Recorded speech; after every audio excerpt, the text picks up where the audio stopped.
जितना कि औरंगजेब सम्मान हमारे धर्म का करता था, आज मैं उतना ही सम्मान उनके मजहब का तो करता क्या हूँ। आप देश और धर्म में अंतर मानते हैं कि आपके लिए देश बड़ा है या धर्म? देखिए मैं अखंड भारत जो मुद्दा है वो सुनने को मिलता है हमें बार बार, तो आपको लगता है कि ये पॉसिबल है या इसमें कठिनाइयां हैं या बस ये एक जुमला कह सकते हैं कि बस कह दिया कि भारत अखंड बनेगा? हम सेकुलर भी नहीं है और ना ही हम सेकुलरिज्म को, हिंदू मुस्लिम भाईचारा को भी हम एक्सेप्ट नहीं करते हैं, नहीं मानते हैं। लेकिन अगर आप इस तरह से बोलेंगे तो ये वीडियो या ये आपका इंटरव्यू हो सकता है कि बहुत ज्यादा कंट्रोवर्शियल हो सकता है। मारकाट मचाकर लूटपाट करके जैसे तैसे भी करके भारत का इस्लामीकरण करना। अच्छा, गजवाए हिंद का टारगेट क्या है? अपने ही परिवारवाद को बढ़ावा दे रहे हैं। क्यों? राष्ट्रीय जनता दल में और यादव लोग नहीं है जो मुख्यमंत्री का दावेदार हो, या फिर समाजवादी पार्टी में कोई और यादव नहीं है जो पार्टी का मतलब कि मुख्यमंत्री का उम्मीदवार हो। समाजवादी पार्टी से उत्तर प्रदेश में बहुत से अच्छे अच्छे यादव लोग हैं। सिर्फ पंडित या संस्कृत की वजह से गुरुकुल नहीं, उस गुरुकुल में स्किल डेवलपमेंट कराया जाता था। आप देखिए कि 2007 में जो सोनिया गांधी उर्फ एंटोनिया माइनो, जो एक विदेशी महिला है इटली की, जो पहले बियर बार में भी काम कर चुकी है। लेकिन आप ऐसा ना बोले तो ज्यादा उचित है। जो देश के अंदर की सुरक्षा के लिए बजरंग दल के कार्य करता है। इसमें बहुत सारे युवाओं को देखा जाता है कि बोला भी जाता है कि ये थोड़े गरम दल वाले हैं। Hello guys, welcome back to my YouTube channel your Manish Yadav and Facebook page. तो आज हमारे साथ एक गेस्ट है। सर, आपका नाम क्या है? अपने बारे में कुछ बताएं। नमस्कार, मैं सोनू गुप्ता, बगा बिहार से बिलोंग करता हूँ। सर, आप क्या करते हैं? मेरा एक व्यवसाय है, बिजनेसमैन है, अपना व्यवसाय करते हैं और साथ में पढ़ाई भी करते हैं। आपका बचपन कैसा रहा?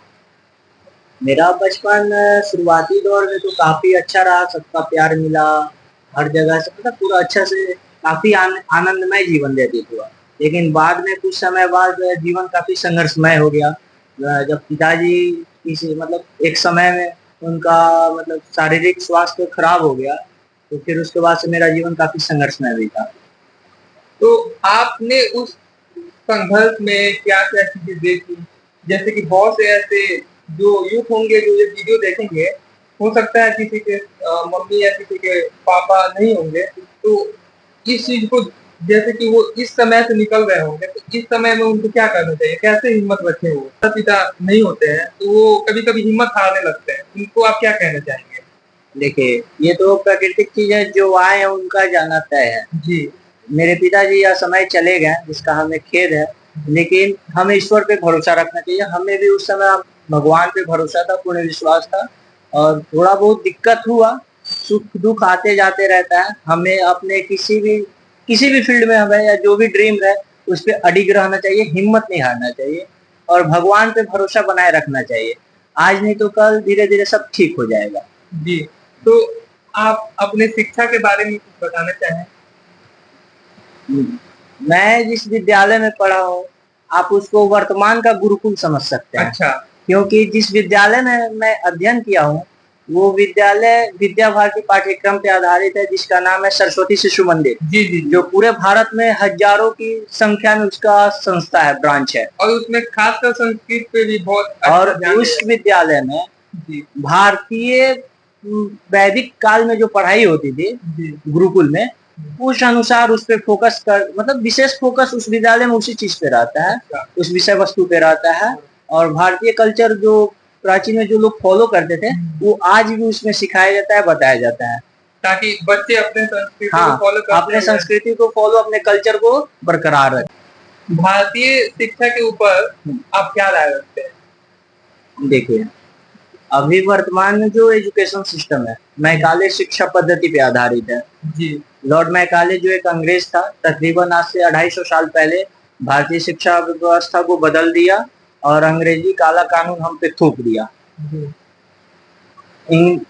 इंग्लिश एजुकेशन सिस्टम जो अभी हम लोग पढ़ रहे हैं, इसको थोप दिया गया। कहीं ना कहीं जो हमारा हिंदी और संस्कृत भाषा था, उसको हटा के इंग्लिश को प्रथम किया गया। जी, और सिर्फ हिंदी नहीं, अभी मतलब उस समय भी गुरुकुल में पढ़ाई जो होता था, तो इसका कतई ये मतलब नहीं है कि उस गुरुकुल में सिर्फ पंडित या प्रकांड विद्वान ही निकलते थे। जी। सिर्फ पंडित या संस्कृत की वजह से गुरुकुल नहीं, उस गुरुकुल में स्किल डेवलपमेंट कराया जाता था। पढ़ाई के साथ साथ हर कला को मतलब छात्र के अंदर डाला जाता था ताकि वो हर चीज में माहिर हो। बाद में अगर वो गृहस्थ जीवन जीता है या जैसा भी जीवन तो जीता अपना है जीवन यापन करने में उसको किसी कठिनाई का सामना नहीं करना पड़े। पढ़ाई के साथ साथ हर चीज को बताया सिखाया जाता था। उस समय भी इंजीनियरिंग की पढ़ाई होती थी, उस समय भी मेडिकल का पढ़ाई होता था, उस समय में प्लास्टिक सर्जरी होती थी शल्य चिकित्सा पद्धति के अनुसार। सोनू जी, जैसे कि आपने बताया अभी कि इंजीनियरिंग की पढ़ाई होती थी, प्लास्टिक सर्जरी होता था, तो कुछ उसको उदाहरण अगर आप दे सके तो दे हमें। जैसे कि हमारे देश में शिवकर बापूजी तलपड़े नाम के एक व्यक्ति थे महाराष्ट्र के, जो 1895 में विमान शास्त्र पढ़ के विमान बनाए और उस विमान को उड़ा कर दिखाए। अच्छा, वो उड़ा के भी हाँ, दिखाए? उड़ा के भी दिखाए और पूरा सफलता पूर्वक वो चीज सिद्ध भी हुआ, सही भी हुआ। विमान शास्त्र पूरा तरह से पढ़ के जो बनाया गया विमान, वो वास्तव में मतलब लागू हुआ। और उसी चीज को अंग्रेज का शासन था उस समय में, अंग्रेज इस चीज को ले गया, वो कॉपी राइट ब्रदर्स के हाथ लग गई और 1902 में राइट ब्रदर्स फिर उस चीज को कॉपी पेस्ट करके अपना बना के नाम अपना कमा लिए। अच्छा, तो देखा जाए तो दोस्तों, अंग्रेजी शासन काल में बहुत ऐसी चीजें थी जो भारतीय संस्कृति और भारतीय शिक्षा पद्धति में पाई जाती थी, जिसके जरिए आप ये देख सकते हैं प्राचीन काल में भी, रामायण के काल में जब माता सीता को रावण धर के ले जा रहा था पुष्पक विमान, तो वहां से भी हम देख सकते हैं। और इसके ऊपर एपीजे अब्दुल कलाम जी ने बहुत अच्छी बात कही थी कि मैंने गीता भी पढ़ा, रामायण भी पढ़ा, तो उनको आइडिया आया, तब वो मिसाइल मैन कहलाए। आज भी हमारे वैज्ञानिक जो होते हैं वेदों पे निरंतर रिसर्च करते रहते हैं। जी, क्योंकि वेदों से बहुत सारी चीजें निकल के सामने आती हैं, जिससे कि किसी वैज्ञानिक को या किसी इंजीनियर को, या जैसे इन्होंने बताया कि प्लास्टिक सर्जरी उस जमाने में भी होती थी। सुश्रुत नामक जो ऋषि थे प्लास्टिक सर्जरी करते थे। शल्य चिकित्सा पद्धति अनुसार जो शल्य ऋषि थे वो चिकित्सा का भी सारा देखभाल करते थे। न्यूटन जो गुरुत्वाकर्षण का, ग्रेविटेशन का जो खोज किया गया, इससे कई वर्ष पहले महर्षि कणाद इसका खोज कर चुके थे। अच्छा, स्कूल से पढ़ाई करके सब चीज को सिद्ध कर चुके हैं। सोनू जी, आपका बचपन में सपना क्या था? क्योंकि जब बचपन में एक बच्चा होता है उसके अंदर बहुत सारी इच्छाएं होती हैं। कुछ बच्चों का होता है कि बड़ा होके जैसे कि हीरो हीरोइन जैसे टीवियों में देख के प्रभावित होता है कि मुझे भी हीरो बनना है, मैं भी शक्तिमान देखता हूँ तो मेरे पास भी कुछ ऐसा शक्ति आ जाए कि मैं उड़ने लग जाऊं। तमाम चीजें होती हैं, क्योंकि बचपन में बच्चों का दिमाग बहुत साफ होता है, क्लियर होता है, उन्हें ये सारी चीजें पता नहीं होती हैं कि जीवन में आगे चल के और क्या कठिनाई है और क्या क्या चीजों का सामना करना पड़ेगा। इसके ऊपर आप कुछ बोलिए। बचपन से हमें एक अच्छा खिलाड़ी बनने का शौक था, मार्शल आर्ट का। अच्छा, जिसको केरल में जैसे कलेरीपट्टू कहा जाता है। हाँ, मार्शल आर्ट ताइक्वांडो का हमें शौक था, लेकिन कुछ कारण था, कुछ अभाव के कारण हम उस चीज को हासिल नहीं कर पाए। अभी क्या सपना देखा? जैसे कि आपका बचपन का तो जो सपना था मार्शल आर्ट में अच्छा करना, वो आप नहीं करना, अभी क्या करना चाहते हैं? अभी फिलहाल हम देखिए, समाज जिस विद्यालय से हम शिक्षा ग्रहण करके आए हैं, उसमें हमको राष्ट्र के प्रति बहुत मतलब राष्ट्र की भावना जो बताई गई है, देश के प्रति देशभक्ति की, मतलब उस चीज से हम एकदम ओतप्रोत हो चुके हैं। तो अभी हम अपने परिवार के साथ साथ समाज के लिए, राष्ट्र के लिए खुद को खपाने की हम योग्यता रखते हैं। और सिर्फ अपना ही नहीं, सिर्फ अपने परिवार का नहीं, देश के लिए, समाज के लिए कल्याण हेतु हम निरंतर कार्य करते रहते हैं। और यही मेरा बस ये कि हमारे परिवार के साथ, जैसे मेरा परिवार का विकास हो या फिर अपना खुद का, उसके साथ हम समाज और देश के लिए भी कुछ करते रहे। मतलब कुछ न कुछ देश और समाज के लिए बोलते रहे। हाँ, सिर्फ ना कि सिर्फ अपने परिवार के लिए, समाज के लिए और देश के लिए भी निरंतर हम काम करते रहे।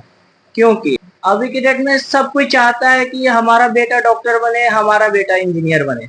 ठीक है, अच्छी बात है, आप डॉक्टर बनिए, इंजीनियर बनिए, लेकिन सिर्फ डॉक्टर और इंजीनियर बन के ही नहीं मरना है।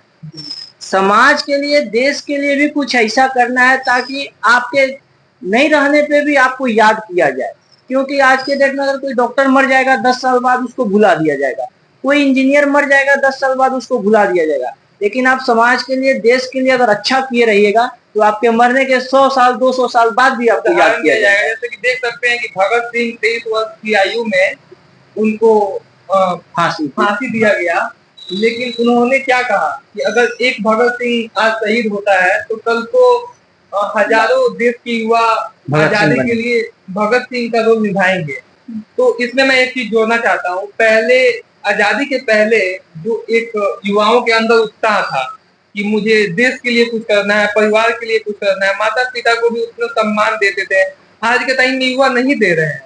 और साथ में इसमें एक चीज और सोनू जी मैं आपसे पूछना चाहूंगा, जैसे कि आपने बताया कि आप जिस विद्यालय से पढ़ के आते हैं उसमें जितनी भी शिक्षाएं थी वो संस्कृति और इन सब चीजों के ऊपर थी। इसमें देखिए सबसे एक पहली बात कि अभी के डेट में जो एजुकेशन सिस्टम है इसमें दो चीज पे ही फोकस है, मार्क्स और डिग्री। हमको इतना परसेंट मार्क्स आ गया और डिग्री की हमको नौकरी करना है। स्किल डेवलपमेंट का कोई कहीं से बात नहीं है अभी के दौर में, बस हमको नौकरी करना है, बड़ा होना है। ये चीज बच्चों पे बचपन से थोप देता है कि बड़ा होगा सरकारी नौकरी करेगा, सरकारी नौकरी मतलब सिक्योर जॉब। आज के टाइम में बहुत सारे स्कूल हैं जहाँ पे हम अपने ही संस्कृति से धूमिल होते जा रहे हैं, छूटते जा रहे हैं। आज के टाइम में देखा जाता है कि बच्चे तिलक लगा के जाते हैं तो उनको बताया जाता है कि आप तिलक लगा के नहीं आ सकते हैं। बच्चे कलावा बांध के जाते हैं तो बोला जाता है कि ये आप अपना धर्म की चीजें आप अपने घर पे रखते हैं, स्कूल में लेके ना आए। तो ऐसे स्कूलों के लिए आप क्या कहना चाहेंगे, कुछ राय आप अपनी रखिए। देखिए अक्सर ये चीज कॉन्वेंट विद्यालय कॉन्वेंट स्कूलों में होता है, जो ईसाई मिशनरी वाले स्कूल है, उसमें अपने शहर में भी चीज हमको देखने को मिलता है, जहाँ 90% छात्र हिंदू के होते हैं, हिंदू छात्र होते हैं, लेकिन वहाँ पूजा सरस्वती पूजा नहीं मनाया जाता है, तिलक लगा के स्कूल में प्रवेश वर्जित है। ये अक्सर ईसाई मिशनरी स्कूलों में होता है। लेकिन कहीं कहीं अभिभावक उच्च शिक्षा के चलते मजबूरी किसी का मतलब अभाव में उस विद्यालय में पढ़ाते हैं ताकि बच्चा मेरा अच्छा नॉलेज पा सके। तो कहीं ना कहीं भारत सरकार को भी अपने संस्कृति को पढ़ाने के लिए कदम उठाने चाहिए। उस समय बाद एक समान शिक्षा लागू हो जाएगा हर विद्यालय में, एक पाठ्यक्रम पे आधारित सब कुछ पढ़ाई होगी, फिर उसके बाद से धीरे धीरे हमको लगता है कि सब सही हो जाएगा। और जहाँ तक बात है बच्चों को अपने कल्चर की, तो उसका विशेष ध्यान उस बच्चे के माता पिता को रखना चाहिए, जो बचपन से उनको मंदिर जाने की आदत डाले, स्कूल जाने के समय अपने अभिभावकों का चरण स्पर्श करके स्कूल जाए वो लड़का। ये चीज क्योंकि हम जिस विद्यालय में पढ़ते थे वहाँ नित्य हमको बताया जाता था कि घर से माता पिता को प्रणाम करके स्कूल आना है, और हमें ये भी बताया गया था कि अपने से बड़ों को प्रणाम करने से 4 चीज की प्राप्ति होती है, जिसको संस्कृत में कहा जाता है अभिवादन शीलस्य नित्यम वृद्धोपसेविना चत्वारि तस्य वर्धन्ते आयुर्विद्या यशो बलम। आयुर्विद्या यश और बल की प्राप्ति होती है। आप क्या, जैसे कि आपने संस्कृत में बहुत अच्छा एक वाक्य बोला, इससे बच्चों को सीखना चाहिए कि वो माता पिता का फर्ज हो कि आप अपने बच्चों को किसी भी विद्यालय में पढ़ाए, कॉन्वेंट स्कूल में पढ़ाए या कैसे सरकारी में भी पढ़ाए, लेकिन किसी भी बच्चे का पहला गुरु उसकी माँ उसके बाप होता है। तो माता पिता का यह फर्ज बनता है कि हम अपने बच्चों को अपने संस्कृति से दूर न जाने दें, उसको भारतीय संस्कृति से जोड़े रखना, मंदिर जाने की आदत डालना, पूजा पाठ के साथ साथ पढ़ाई के साथ साथ जो भारतीय संस्कृति का जो परिवेश शुरू में रहा है उससे बच्चा जुड़ा रहे, फिर वो बच्चा आगे चल के कभी भी अपने माँ बाप को वृद्धाश्रम भेजने की नौबत नहीं लाएगा। अक्सर यही होता है, जो बच्चे के अंदर डिसिप्लिन नहीं होता है, जो बचपन से भारतीय शिक्षा या भारतीय संस्कृति को नहीं जानते हैं, और hello mom, hi dad, love you mom, ये सब वगैरह में वही बच्चे बाद में माता पिता का महत्व नहीं समझते हैं और माँ बाप को वृद्धाश्रम छोड़ के चले आते हैं। वो समझते हैं कि खुद में वो फ्रीडम चाहते हैं, फ्रीडम अपने आप में फ्रीडम चाहते हैं, अब हम अपना खुद का देखें।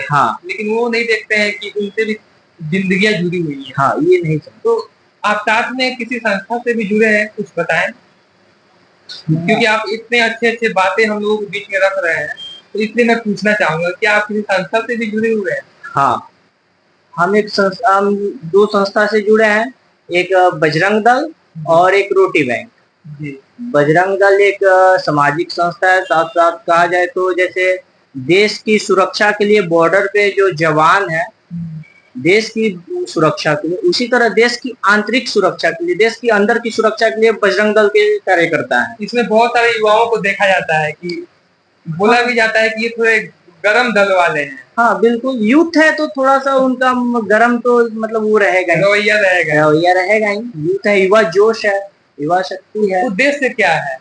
बजरंग दल का उद्देश्य है भारतीय संस्कृति को बचाए रखना। अच्छा। भारत की जो अंदर की पहचान है, भारत का राष्ट्रीय पहचान हिंदुत्व है, भारत की मूल आत्मा हिंदुत्व है, उसको बचाए रखना। लौ जिहाद जो आप समझ सकते हैं, लौ जिहाद हुआ, गौकशी हुआ, गौ हत्या पे रोक, ऐसे करके काम, और इसके साथ साथ अन्य सामाजिक कार्य भी। बजरंग दल साल में हमेशा कई लाख यूनिट बजरंग दल के कार्यकर्ता, हर कार्यकर्ता डोनेट करता है। वो ब्लड किसी मुसलमान के यूज में भी होता है, किसी ईसाई, किसी के भी यूज में जाता है। तो उसमें ये नहीं देखा जाता है कि हम किसको दे रहे हैं, मानवता के नाते हम ब्लड डोनेट करते हैं। अन्य सामाजिक कार्य भी करते हैं, रेल हादसा हो, जैसे भूकंप जैसे त्रासदी जो आती है, तो उसमें हमारा संगठन बढ़ चढ़ के हिस्सा लेता है और कार्य करता है। तो बहुत सारे जो अन्य धर्म या अन्य लोगों का सोचना होता है कि बजरंग दल थोड़ा सा एग्रेसिव दल है, तो देखो, जो हम किसी धर्म मजहब के भी, धर्म तो सिर्फ एक ही है, सनातन धर्म। अच्छा। बाकी सब मत मजहब पंथ संप्रदाय है।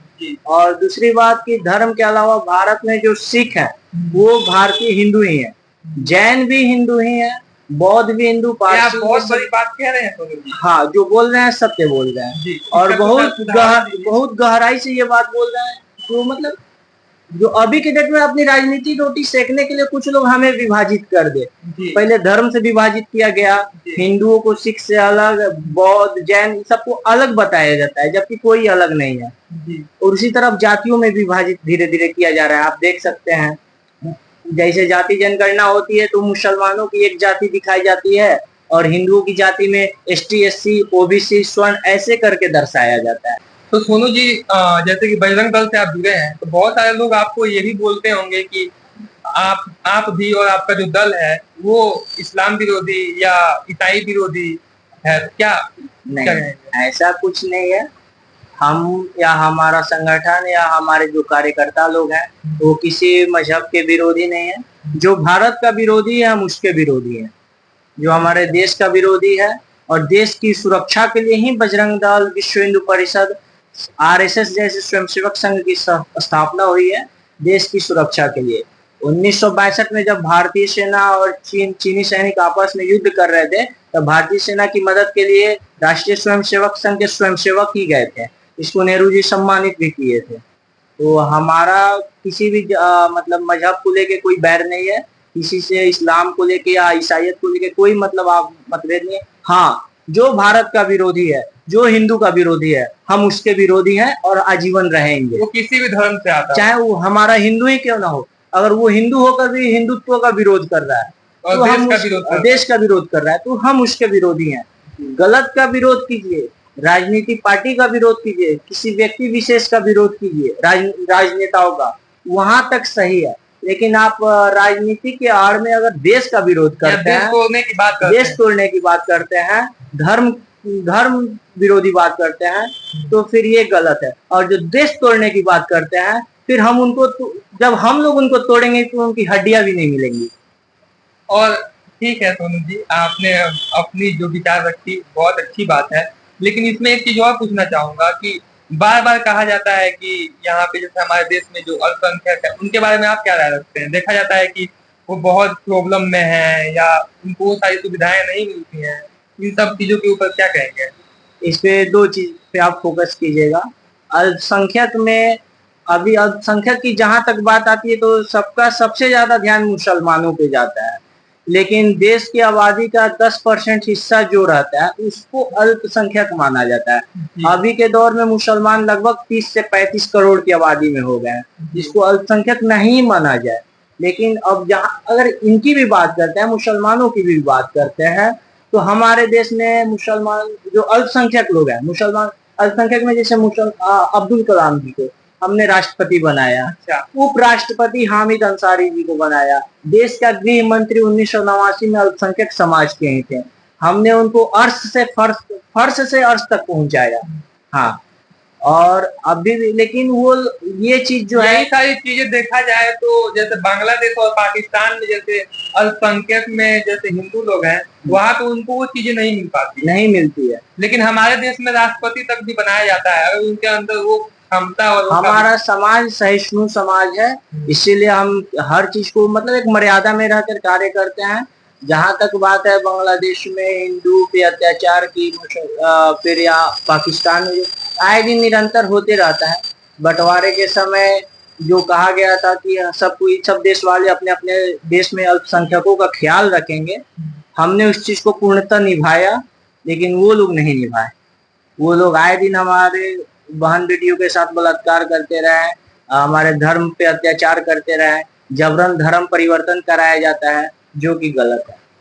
तो सोनू जी इसमें एक चीज और निकल के आती है कि कहा जाता है कि अगर कोई देश अगर किसी एक धर्म का देश है तो वहां पे चीजें अच्छी हो जाएंगी, वैसे ही मान किया जाता है अभी हमारे भारत में कि भारत हिंदू राष्ट्र होना चाहिए। जैसे कि बहुत सारे 55 या 57 देश जो है वो इस्लाम राष्ट्र है और क्रिश्चियन राष्ट्र है। तो क्या आपको लगता है कि भारत हिंदू राष्ट्र अगर यहाँ पे मांगती है तो इससे जो संविधान में चीजें दी गई है कि ये एक धर्मनिरपेक्ष धर्मनिरपेक्ष देश है, तो इस पे कुछ इम्पैक्ट पड़ेगा? देखिए, भारत हिंदू राष्ट्र है, अच्छा, सिर्फ इसको घोषित करना है, घोषित नहीं किया गया है। भारत एक हिंदू राष्ट्र है।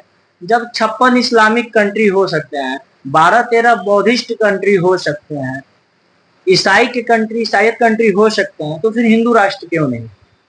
और आए दिन लगातार हिंदुओं पे अत्याचार हो रहा है, पाकिस्तान में, बांग्लादेश में, म्यांमार में जो हिंदुओं पे अत्याचार हो रहा है, तो हिंदुओं को सिर्फ इसी देश भारत से ही उम्मीद है कि वो शरण लेने भारत में ही आएंगे। तो भारत को हाँ, अब जहां तक बात है धर्मनिरपेक्षता की, तो हमारे संविधान में कहीं भी धर्मनिरपेक्ष का जिक्र नहीं है। संविधान में पंथ निरपेक्ष की बात कहा गया है, धर्मनिरपेक्ष की बात कहीं नहीं कहा गया है। और धर्मनिरपेक्षता का कतई ये मतलब नहीं है कि बस जो अभी चल रहा है सेकुलरिज्म के चक्कर में हिंदू मुस्लिम भाई भाई करके किया जाए और हिंदुओं को चारा बना लिया जाए, इसका कतई ये मतलब नहीं है। तो अगर भारत हिंदू राष्ट्र बनता है तो क्या यहाँ पे ईसाई, मुसलमान और बौद्ध, जैन, पारसी सब सुरक्षित रहेंगे? हिंदू राष्ट्र की परिकल्पना में कहीं ऐसा ये नहीं है कि यहाँ से मुसलमानों को हटा दिया जाएगा या ईसाइयों को हटा दिया जाएगा, ऐसा कुछ नहीं है। हाँ, जिनको आप हिंदू राष्ट्र से आपत्ति है वो यहाँ से देश छोड़ के जा सकता है, लेकिन हिंदू राष्ट्र घोषित किया जाना जरूरी है और जायज भी है, सही है।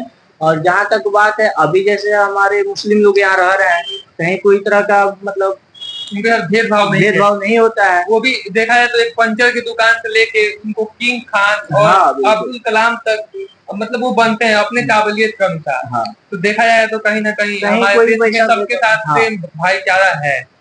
हम इस चीज को नहीं मानते हैं। हम लोग भाईचारा निभाते हैं, लेकिन वो लोग गलत करते हैं। जो हमारा भी भरोसा भाईचारे से उठ गया है। अब हम बस तो और न ही सेकुलरिज्म और न ही धर्मनिरपेक्षता। तो इसमें ये भी तो हो सकता है सोनू जी की उसमें से कुछ प्रतिशत लोग होंगे जो ऐसा करते होंगे, आप पूरे लोगों को नहीं कह सकते हैं। हम खुद हैं, हम अपने उनकी जिहादी मानसिकता और ये जो जिहाद वाली नीति है, उनके कारण अब युवाओं को कट्टर बनने पे मजबूर किया जा रहा है। हम अपने धर्म के प्रति कट्टर हो रहे हैं। यही कारण है कि शुरू से हम तो सदा से पाकिस्तान में अत्याचार होता था, फिर भी हम सहन करके आज तक भाईचारा निभाते आए। बांग्लादेश में इसके पहले भी कई बार शोषण हुआ हिंदू महिलाओं का, फिर भी हम आज तक भाईचारा निभाते आए। लेकिन अब कब तक हम लोग सहेंगे? इसलिए अब हमें भी अपने धर्म के प्रति कट्टर होना पड़ रहा है। कट्टर होना पड़ रहा है। यहाँ पे कट्टर शब्द मैं तो इस्तेमाल नहीं करना चाहूंगा, लेकिन हम ये कह सकते हैं कि आप किसी भी धर्म से हैं उसमें आप पॉजिटिव ढूंढिए, अपने ग्रंथों को पढ़िए, क्योंकि मुझे लगता है कि कोई भी ग्रंथ ये शिक्षा नहीं देगा कि आप जिस देश में भी रहते हैं वहां पे आप जब तक खून से नहीं खेलेंगे तो वो देश खुशहाल नहीं होगा, ऐसा नहीं है। लेकिन सोनू जी ने जो बात रखी ये सोचने वाली बात है। जो सनातन धर्म के जो भी लोग हैं उनको भी अपने संस्कृति से जुड़ना चाहिए और अच्छा करने का कोशिश करना चाहिए। एक हिंदू संस्था से जुड़े हुए हैं, तो आप ईसाई धर्म या मुसलमान इन लोगों के प्रति क्या नजरिया रखते हैं? देखिए, हम आपको पहले भी स्पष्ट कह चुके हैं कि हम किसी मजहब के विरोधी नहीं हैं। जहां तक बात है उनके प्रति सम्मान की, तो जो सम्मान हमारे धर्म को औरंगजेब द्वारा मिलता था, वही सम्मान हम उनको देते हैं। जो सम्मान, जितना सम्मान हमारे धर्म का मुगलों ने किया या अंग्रेजों ने किया, बस वही सम्मान हम भी उनके धर्म या फिर ईसाई को या इस्लाम को हम भी उतना ही सम्मान देते हैं। आप बोल रहे हैं कि जो उन्होंने हमें दिया वो हम उनको वापस दे रहे हैं या वही देंगे, तो जितना सम्मान वो हमारे मजहब, हमारे धर्म का करते हैं, जितना कि औरंगजेब सम्मान हमारे धर्म का करता था, आज मैं उतना ही सम्मान उनके मजहब का करता हूँ। तो क्या आप देश और धर्म में अंतर मानते हैं कि आपके लिए देश बड़ा है या धर्म?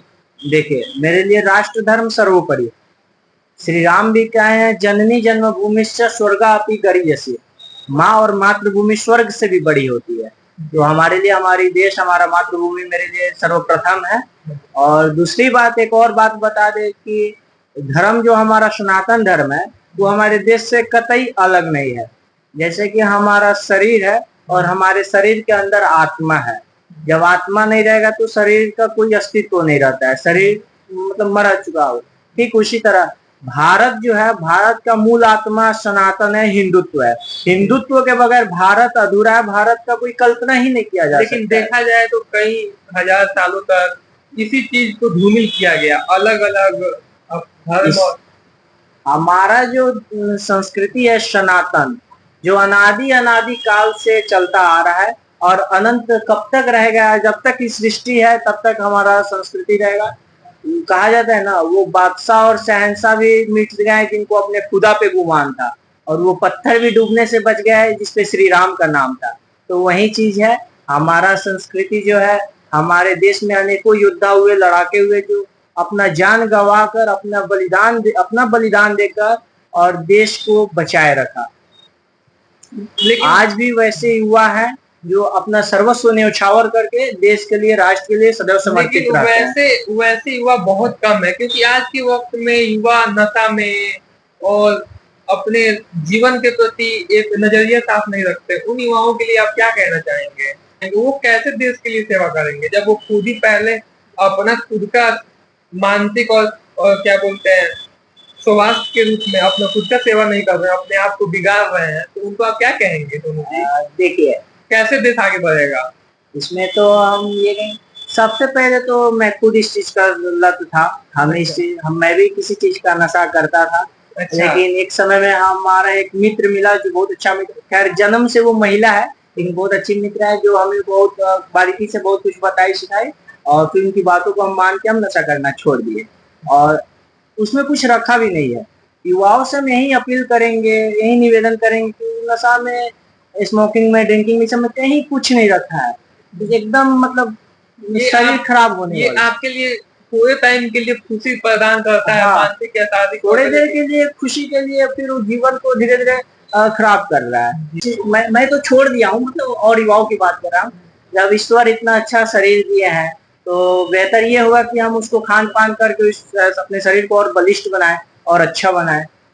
फिर नशा में कुछ है नहीं। अपने परिवार के लिए, देश के लिए ऐसा कार्य करे जो सब कोई गर्व करे। हाँ बिल्कुल, खुद शुरू में भी कहा था और अभी भी मेरा वही ध्येय है कि आप न कि सिर्फ अपने परिवार के लिए, समाज के लिए भी और देश के लिए भी मेरा जीवन, मतलब हम अपना जीवन खपा सके। सोनू जी, देखा जाए तो हिंदुओं पे अत्याचार बांग्लादेश पाकिस्तान में जितना होता है उतना और किसी राष्ट्र में नहीं होता है। ऐसा नहीं है कि हिंदू अमेरिका में, इंग्लैंड में नहीं है, वहां पे भी है। लेकिन जैसे कि जब देश बता तो हिंदू विस्थापित हुए एक जगह से दूसरे जगह, लेकिन उनके साथ जो चीजें हुई, ये कहाँ तक आप किस नजर से देखते हैं? क्या ये सही है? देखिए, सबकी अपनी अलग मानसिकता होती है।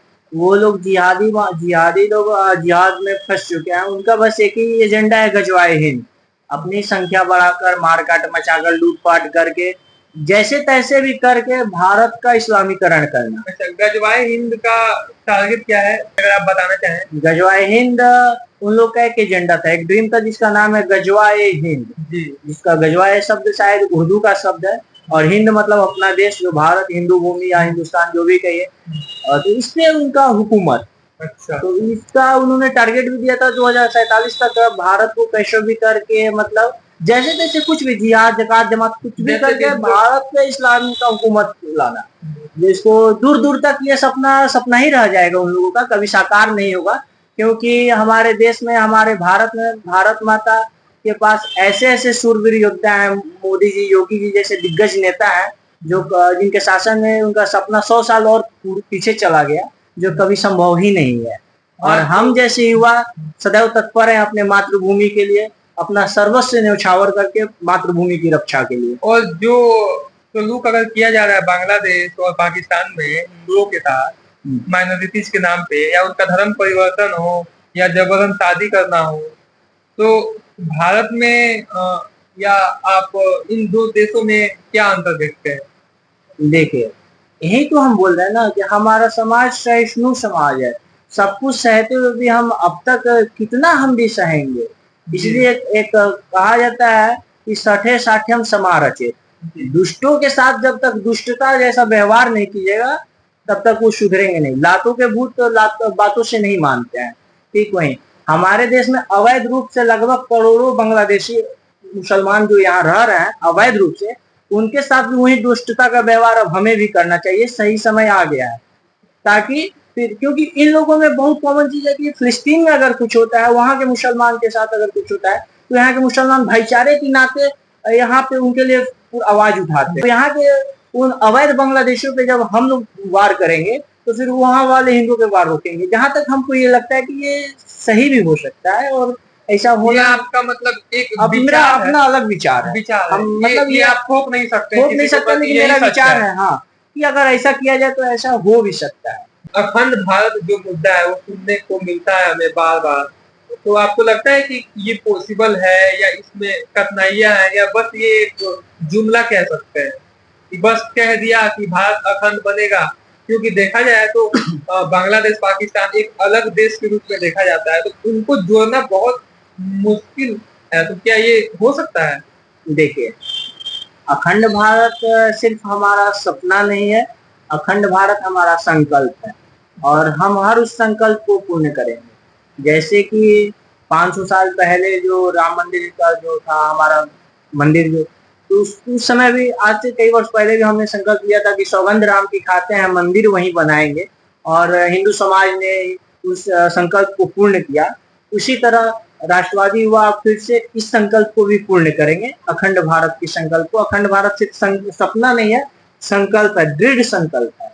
और दूसरी बात, ये बांग्लादेश और पाकिस्तान की रेखाएं को मिटाकर भारत में विलय कर लेना, ये अखंड भारत नहीं हुआ।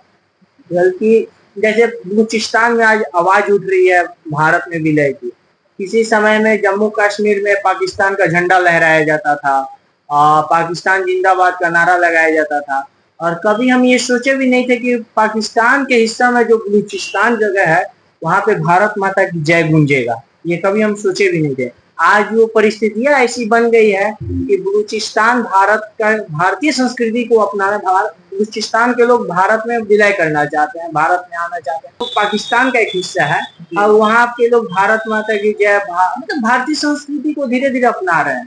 तो यही चीज है हमारा, मतलब अखंड भारत का मतलब ये कतई नहीं हुआ कि पाकिस्तान और बांग्लादेश की रेखाएं मिटा करके और फिर उस हिस्से को विलय कर लेना, सिर्फ वो नहीं। पाकिस्तान और बांग्लादेश में कुछ परिस्थितियां ऐसी होंगी फिर, या हो रही हैं, जो फिर वो लोग समझ रहे हैं कि किसी कालखंड में हमसे गलती हो गया है।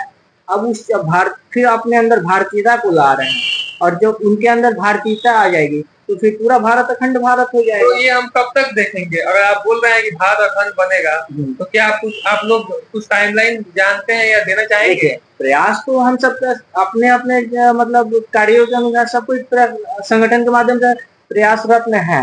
सेवा के भाव से, सामाजिक समरसता के भाव से, हर तरह से प्रयास किया जा रहा है। तो कहा जाता है ना कि वो दिन दूर नहीं, पुनः खंड खंड खंडित भारत को एक दिन अखंड भारत बनाएंगे।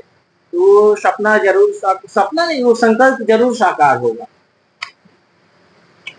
लेकिन देखा जाए सोनू जी, आपने बोला कि भारत अखंड बनेगा, लेकिन यहाँ पे हमारे देश में, लेकिन संविधान में ऐसा नहीं है कि आप जातियों में बच के चीजों को देखें।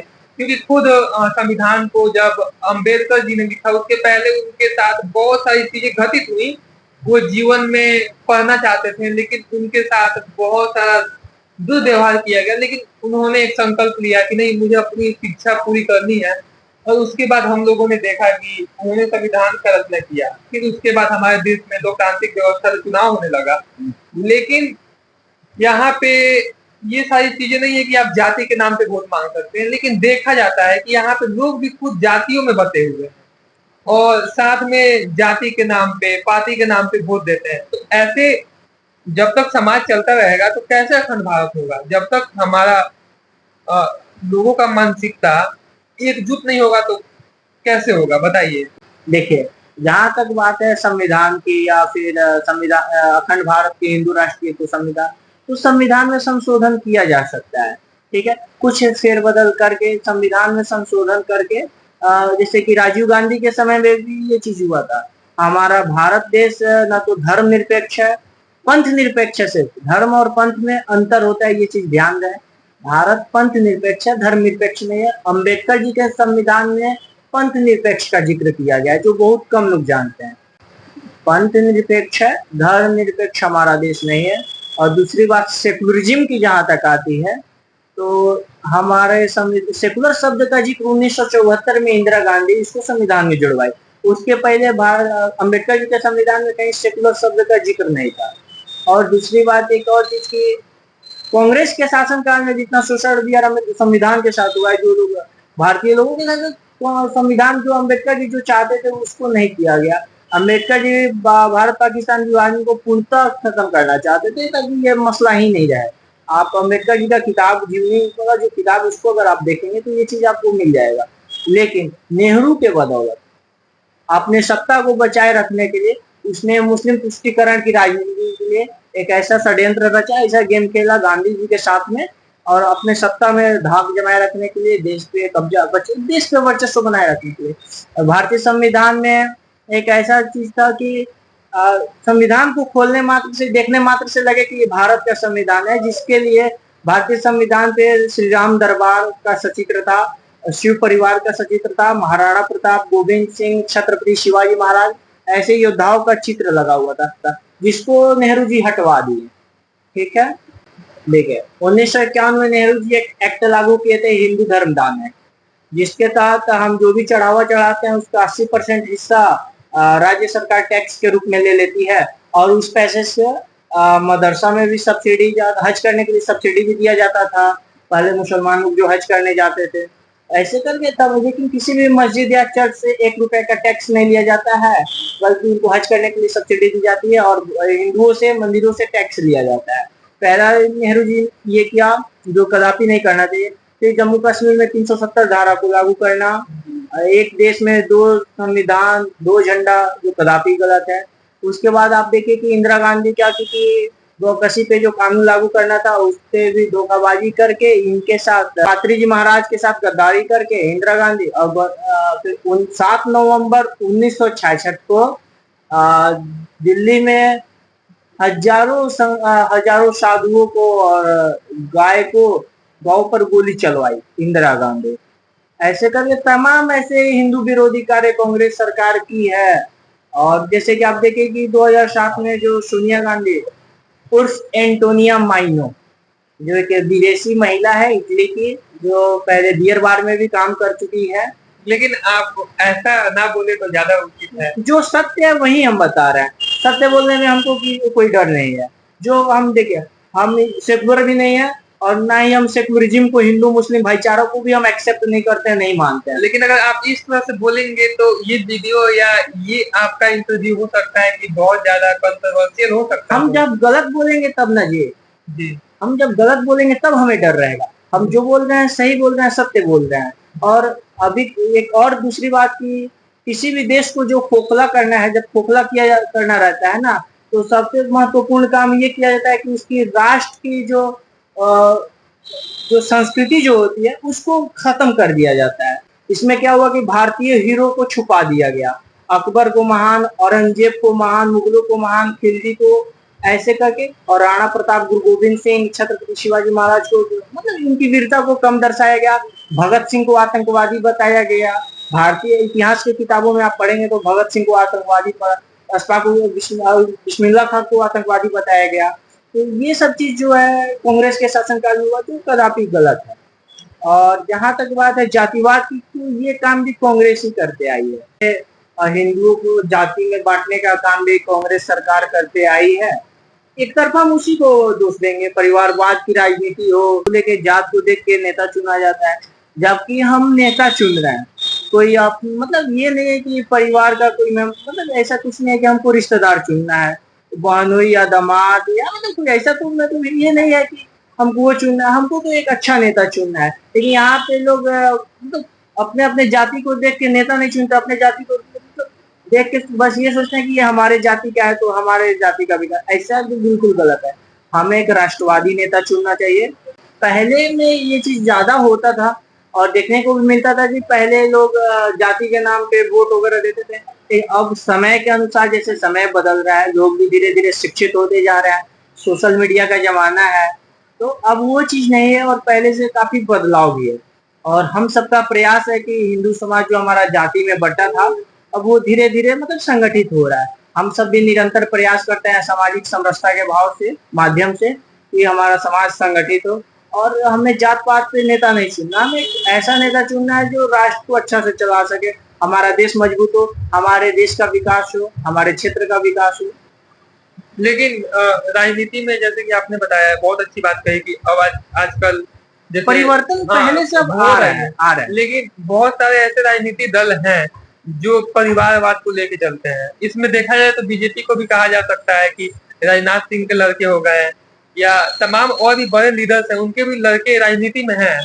तो आप क्या कहना चाहेंगे कि बीजेपी हो, कांग्रेस हो, समाजवादी हो या राष्ट्रीय जनता दल हो, सब में देखने को मिलता है कुछ ना कुछ परिवारवाद है। इस पर कुछ आप छोटा सा एक प्रकाश डाल देते तो अच्छा रहता। देखिए, हम भाजपा के समर्थक हैं, ऑफिशियली हम भाजपा ज्वाइन नहीं किए हैं, लेकिन मोदी जी, योगी जी जैसे नेताओं के वजह से, हिंदुवादी राष्ट्रवादी नेताओं की वजह से हम भी भाजपा का समर्थन करते हैं।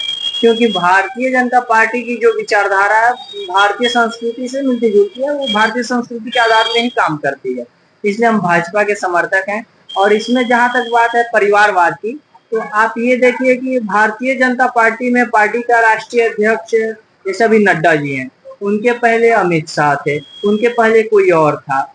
और ये चीज इसमें कदापि नहीं है कि अगर आज नड्डा जी पार्टी के राष्ट्रीय अध्यक्ष हैं तो कल उनका बेटा ही राष्ट्रीय अध्यक्ष बनेगा, या परसों के प्रधानमंत्री के दावेदार जैसे पहले प्रधानमंत्री भारतीय जनता पार्टी में अटल बिहारी वाजपेयी जी थे, आज मोदी जी हैं, कल हो सकता है कोई और नेता है, योगी जी आए या नितिन गडकरी जी, जो भी मतलब नेता है, उनके परिवार से तो कोई नहीं ना आ रहा है। यही चीज आप अपोजिट देखिए विपक्ष वालों में, समाजवादी पार्टी में मुलायम सिंह जी का बेटा अखिलेश यादव ही पार्टी के अध्यक्ष बनेंगे, पार्टी के मुखिया वही रहेंगे।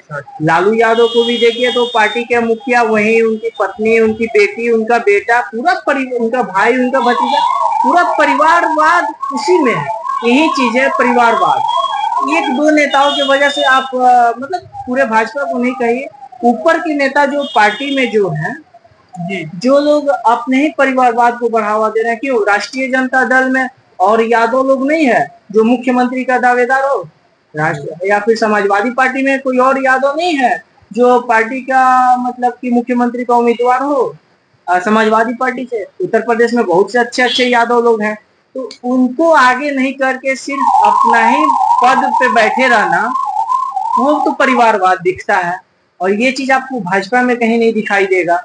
प्रधानमंत्री आज मोदी जी हैं, पहले वाजपेयी जी थे, आगे चल के कौन होगा कोई नहीं जानता। तो सोनू जी, आज का जो हमारा एक दूसरे से जो बातचीत रहा काफी अच्छा रहा। हाँ। तो आप जैसे संस्कृति के ऊपर आपने कवर किया, उसके बाद आपने राजनीति के ऊपर बहुत सारी अच्छी बातें कही, फिर तमाम चीजें हम लोगों ने डिस्कस करा। तो क्या ये मैं मान सकता हूँ, और जो व्यूअर्स देखेंगे मेरे चैनल के जरिए, वो मान सकते हैं आने वाले टाइम में आप भाजपा या कोई पार्टी ज्वाइन करेंगे?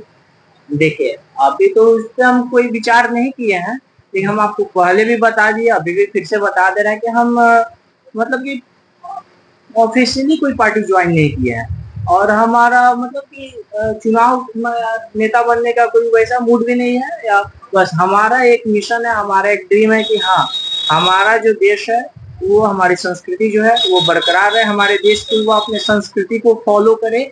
इसलिए हम बजरंग दल से जुड़े हैं और युवाओं को प्रेरित करते हैं कि आप लोग भी हिंदू संगठन से जुड़िए, राष्ट्रीय स्वयंसेवक संघ, विश्व हिंदू परिषद, बजरंग दल या अन्यत्र और भी कोई हिंदूवादी संगठन है उससे आप जुड़िए। देश के लिए, धर्म के लिए काम कीजिए, पढ़ाई कीजिए, घर का सारे कार्य को करते हुए कम से कम दिनचर्या का 1 घंटा भी देश और समाज के लिए, धर्म के लिए निकालिए।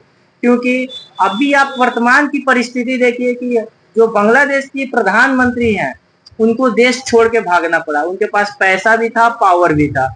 इसके पहले अफगानिस्तान में भी ठीक यही स्थिति हुआ। जब तालिबान वाले ऊपर हमला किए तो अफगानिस्तान के प्रधानमंत्री या राष्ट्रपति जो थे वो भी देश छोड़ के भाग गए थे। ऐसा ही ठीक श्रीलंका में भी हुआ। तो इससे हम सबको सबक सीखना चाहिए कि नहीं सिर्फ कमा के हमको धन अर्जित करना है और महल बनाना है, ऐशो आराम करना है, ऐसा कदापि नहीं सोचें। अपने समाज के लिए, अपने देश के लिए भी जीवन खपाने की, मतलब अपने आप को खपाने की मतलब योग्यता रखें, उस विचार को लेके चलें, ताकि हमारा भारतीय संस्कृति जो है ये ऐसे ही विश्व गुरु के पद पे आसीन हो। पहले जो हमारा भारत विश्व गुरु था, विश्व गुरु के पद पे आसीन हो। हमारा दूर दूर तक चुनाव को लेके या राजनीति में जुड़ने को लेके अभी कोई मतलब उस तरह का मूड नहीं है। मेरा मिशन सिर्फ है हिंदुत्व। धर्म को लेकर हम किसी से कोई कॉम्प्रोमाइज नहीं कर सकते हैं। मेरे लिए देश और धर्म मेरे लिए, अगर हम पार्टी ज्वाइन करते हैं तो आप जानते हैं कि हमको दोनों पक्ष को लेके चलना पड़ेगा। और उसमें आप ये भी देखते हैं कि मतलब सेकुलरिज्म जो है वो हमारे अंदर कदापि नहीं। या तो आप और जो सेकुलर लोग हैं उनको भी हम ये बात कहेंगे, या तो आप पूरा पूरा हिंदू बनिए या तो फिर खतना करा के मुसलमान बन जाइए। ये बीच बिचवा जो कहा जाता है ना, नर हो ना स्त्री होना ना पुरुष होना, जो बीच का जो किन्नर होते हैं शिखंडी, वो मत बन के रहिए। उसी को सेकुलर समझ, मैं यही समझता हूँ कि सेकुलर मतलब वही किन्नर, ना हिंदू बने रहना ना मुसलमान बने रहना, बीच बिचवा, ना पुरुष ना स्त्री, बस बीच का जो किन्नर होते हैं वही के सेकुलर मतलब वही हुआ। तो वो चीज नहीं।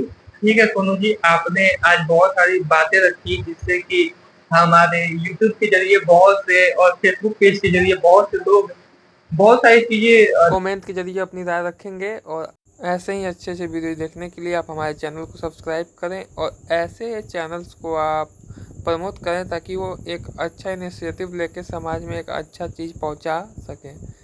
बहुत बहुत धन्यवाद दोस्तों। आप ज़्यादा से ज़्यादा हमारे चैनल को शेयर करें, सब्सक्राइब करें और ऐसे युवाओं को प्रेरित करें कि वो देश के लिए अच्छा करें। और